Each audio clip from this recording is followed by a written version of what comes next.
Ibig sabihin mo, you're the one using the system of China. Mas marami kang alam kesa nag-create ng system? Sino-sino po ba ang mga miyembro at ibang officers ng NGCP based on your GIS? May we request the Secretariat to please flash the 2024 GIS.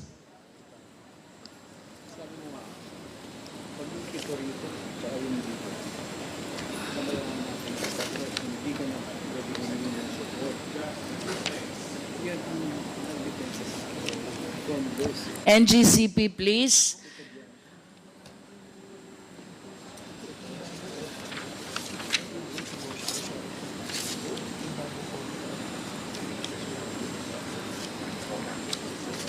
Of course, the document confirms Zhu Guangchao as the chairman of NGCP.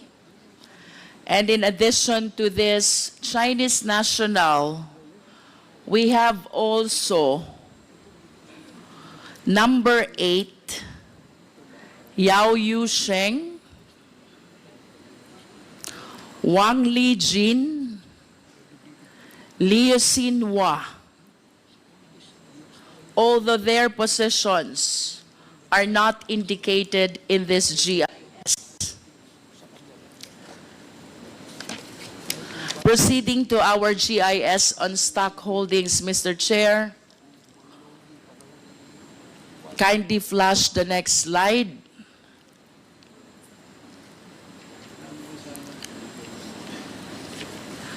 The GIS on stock ownership. There is one corporation here, Monte Oro Grid, which owns 27.23% of its shareholdings. Another corporation, Kalaka High Power Corporation, which is 27.23%. Third corporation is State Grid International Development Limited. That is 36.30%. Plus the 4 Chinese individuals who owns 1% each of its stock holdings. From the face of this general information sheet, Mr. Chair, it appears indeed that the Chinese ownership is 40%. However, with all due respect to our esteemed colleagues, I wish to agree to the honorable members who insisted on requesting for the GIS of the corporations who own shareholdings as well, in order to find out the extent of Filipino ownership, as it might affect as well the requisite ownership as imposed by the Philippine Constitution, and that is, to be specific, 60% Filipino-owned and 40% foreign-owned as may be allowed.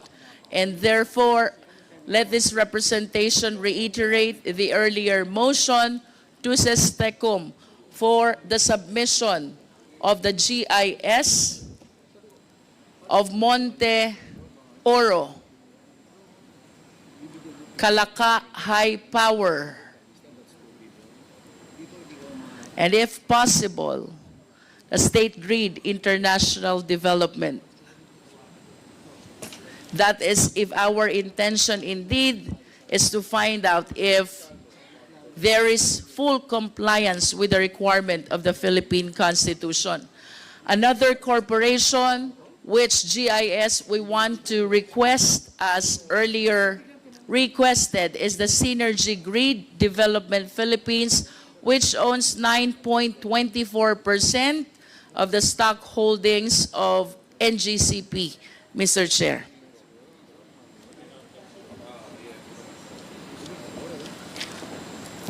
Mr. Chair, I want to go back to the 60-40 ownership. While I do acknowledge that The remaining 40% of the stock holdings may be foreign-owned. I just want to satisfy my curiosity. Considering the significance of this Public Utility Corporation, NGCP, ang tanong ko po, NGCP, wala na po bang ibang Filipino citizens interested to own that 40% which currently belongs to the Chinese nationals?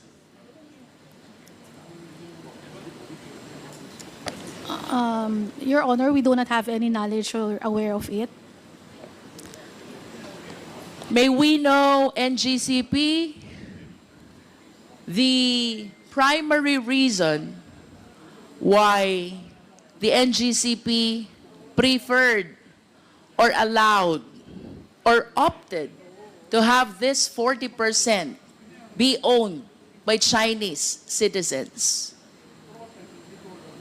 Because the possibility, Mr. Chair, is that there are Filipino citizens or corporations as well who might be interested during that time, 2008, to acquire this 40% stock holdings of the NGCP.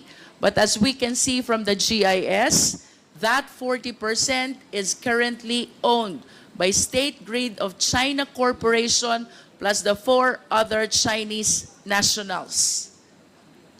Pasensya na po, but you are representing the NGCP. So I wish to believe that somehow you are aware bakit po ang naging preference ng NGCP is to have this owned by Chinese nationals. Your Yes, Honor, ma'am. may I be recognized? Your Honor, Please. Attorney. NGCP, Mr. Chair, was incorporated after the consortium of its stockholders won the 25-year concession in an open public bidding held by PISAM. As required by PISAM's bid documents, Mr. Chair, all prospective bidders had a technical partner. All prospective bidders should have a technical partner with proven expertise in transmission systems. Since the National Transmission Corporation, TRANSCO, was the only transmission expert in the Philippines at that time, the technical expert is necessarily foreign, Mr. Chair. So to respond to the question, Mr. Chair, the NGCP made mention about technical partner. Can we please expound on this? What specifically did we anticipate from our Chinese counterpart when you said we need the technical partner?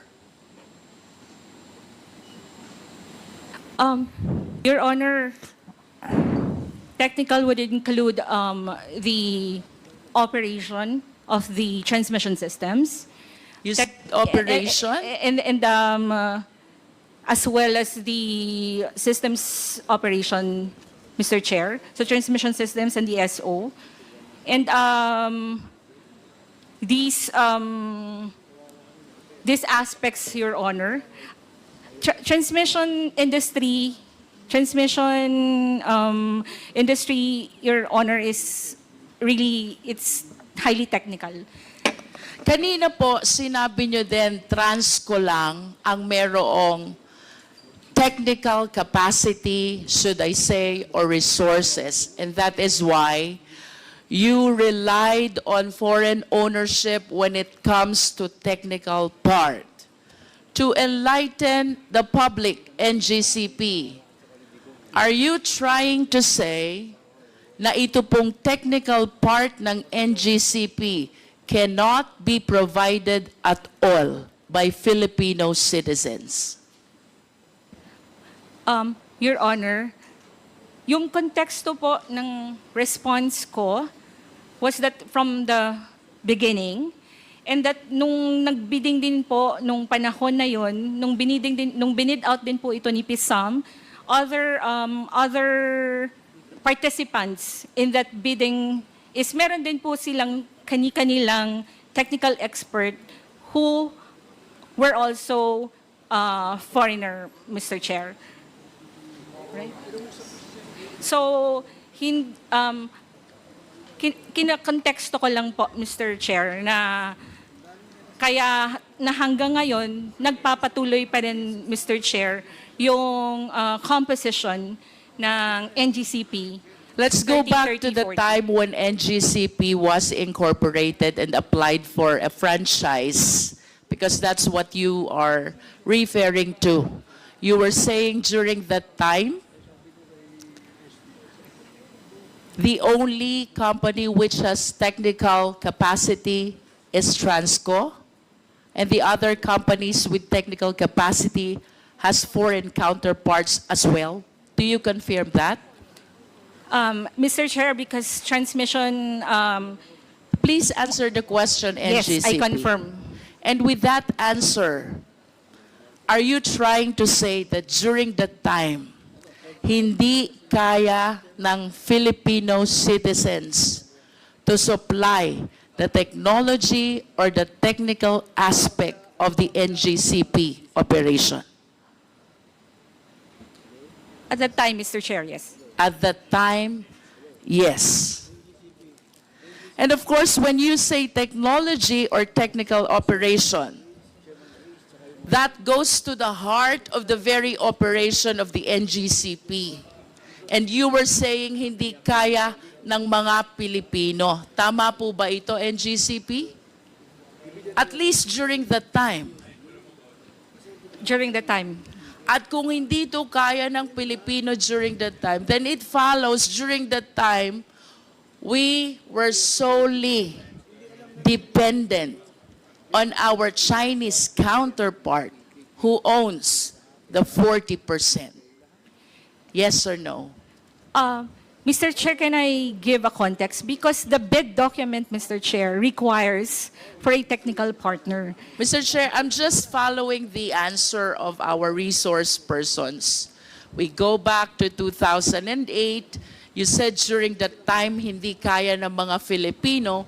Then it follows that during that time, we are solely dependent to these Chinese corporations and citizens in as far as the operation of NGCP, a public utility corporation, which ownership and operation is protected by no less than the Philippine Constitution.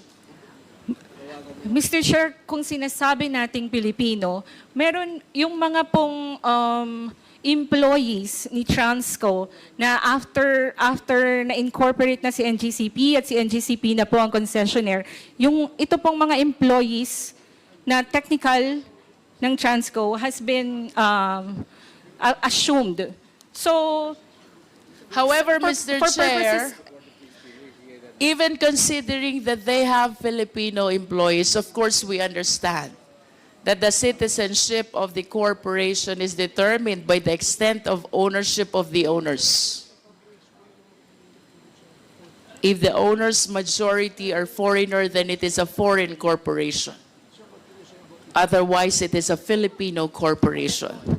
If I may proceed, Mr. Chair.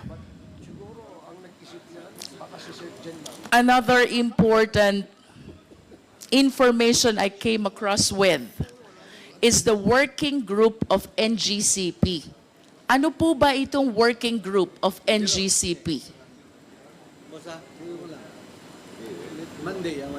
Mr. Chair, sorry, I missed like NGCP working group. Have you come across this? TWGs, Mr. Chair, but literally working group. I am aware of the technical working group of All each right. department.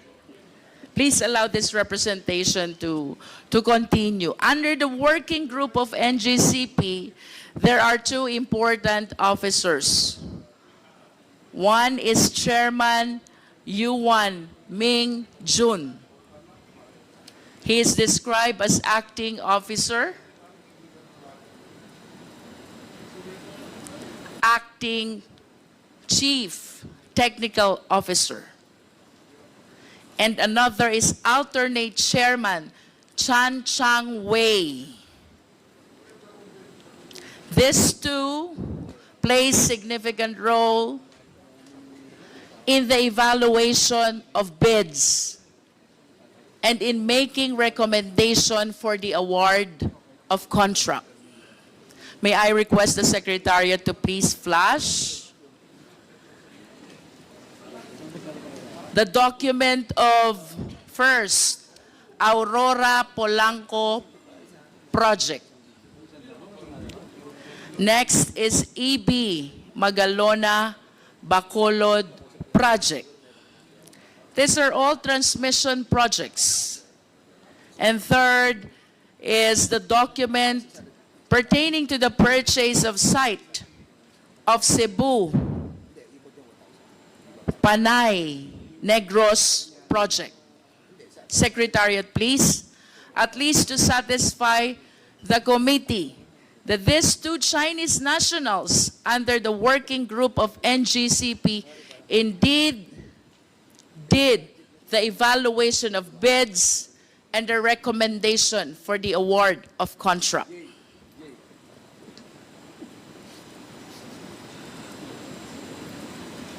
Do we have the documents, Secretariat?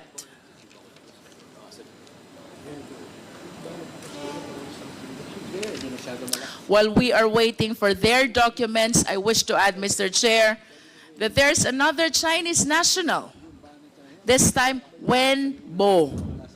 He is the Chief Technical Officer, associated as well with State Grid China Corporation. And he is the one who evaluated and recommended the expansion of Las Piñas Zapote project. I hope the Secretariat can flash all these 4 documents to show to the committee that these Chinese nationals participated, or in fact, they were the one who evaluated the bids submitted and thereafter recommended the award of contract.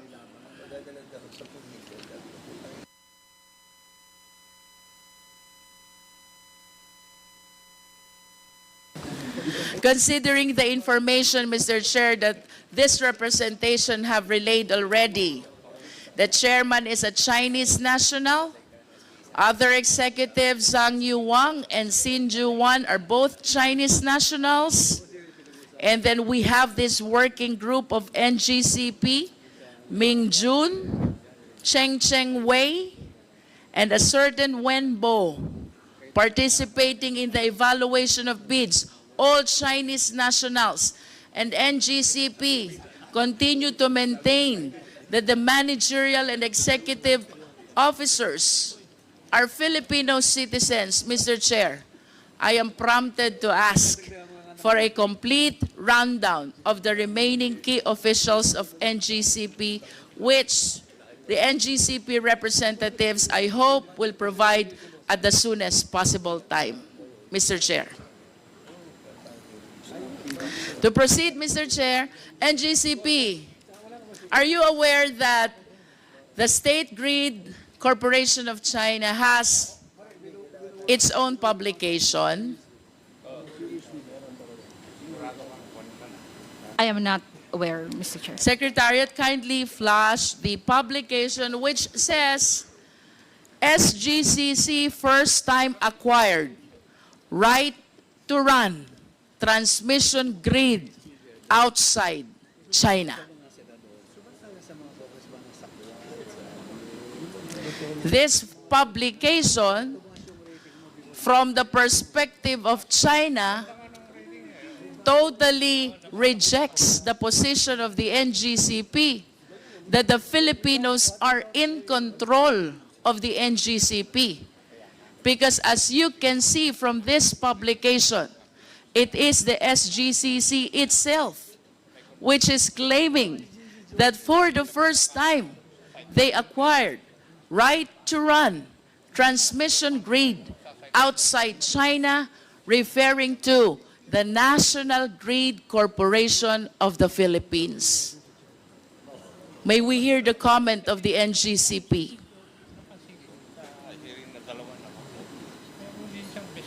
Your Honor, this write-up was not written by NGCP.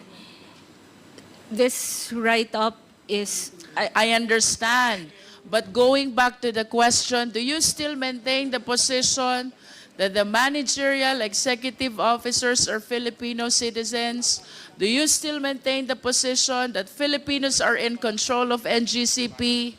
unequivocally, Your Honor, I maintain that position. It seems to me that the course have changed already, considering the significant officers who have been participating in the operation of the NGCP, aggravated by that publication coming from one of the major stockholders of the NGCP, that is the State Grid Corporation of China.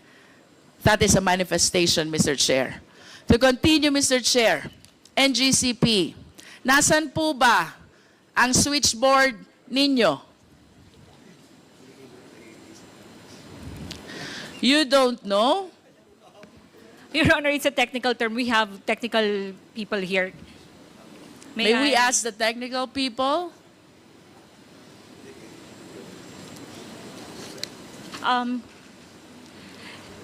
Your Honor, definition?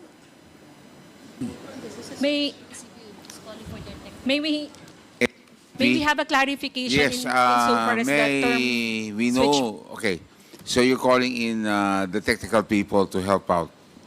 Can we have their names and what position do they occupy in the organization?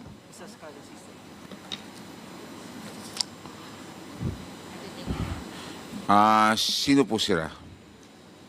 Good afternoon. I'm Clark Agustin from the... Pakilakas lang po. Good afternoon, Your Honor. I'm Clark Agustin from the System Operations. If you're referring to the control From system... what? From what? System Operations. He taken his oath, Comsec, please take the oath of the, of Mark. Tumayo po kayo. Please raise your right hand. Do you swear to tell the truth, the whole truth, and nothing but the truth before this congressional inquiry, so help you God? I swear. Thank you. Answer the question of the Honorable Luistro. Your Honor, if they're referring to the control system, our SCADA system, we have 3 control centers in the different regional grids. We have in Luzon, Visayas, and Mindanao. How many switchboard or control system do you have? 1 for each region, ma'am. One for Actually, each region. We have 3 control What centers. controls the switch or the control system per region? Meron ka pa bang main control that controls all the switch and the control system of all these regions? I believe yes. Yes, ma'am. We have the control center for each region, and then we have substations for the equipment level control. For the system level control, we use the control centers using our SCADA system. Where is the system control? From the control center, ma'am. Where is the control center? For Luzon, we have here in Diliman. For Visayas in Banilad, and in Mindanao in Cagayan de Oro. These control systems which you mentioned, they have the capacity to cause the blackout of electricity. Am I correct?